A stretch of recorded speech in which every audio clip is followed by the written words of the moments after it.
Dumating na sa Pilipinas ang 134 meters training vessel ng Japan Coast Guard na PL Itsukushima para sa 4 na araw na port visit ngayong 16 ng Hulyo 2026. Sa pamumuno ng kapitan nito na si Captain Naoki Mizuguchi, ang pagbisitang ito ay bahagi ng patuloy na pagpapalakas ng matatag na ugnayan at kooperasyong pandagat sa pagitan ng Philippine Coast Guard at Japan Coast Guard. Ang Pilipinas ang huling destinasyon ng kanilang 89-day Global Ocean Training Voyage bago bumalik sa Japan. Sakay nito ang 123 na tauhan, kabilang ang mga opisyal, tripulante, trainees at isang doktor. Gayun din ang mga shipriders mula sa iba't ibang Coast Guard at Maritime Law Enforcement Agencies sa Southeast Asia, kabilang ang Pilipinas.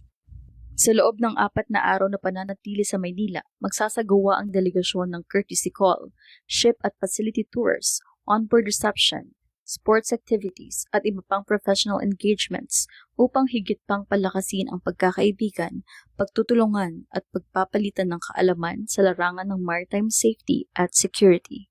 Sa pamamagitan ng mga gawaing ito, patuloy na pinagtitibay ng Philippine Coast Guard at Japan Coast Guard ang kanilang matibay na samahan tungo sa isang ligtas at nakabatay sa mga pandaigdigang alituntunin na maritime domain sa Indo-Pacific. Mula rito sa Philippine Coast Guard, ako po si Ensign Erin Joy C. Buado para sa Coast Guard Update.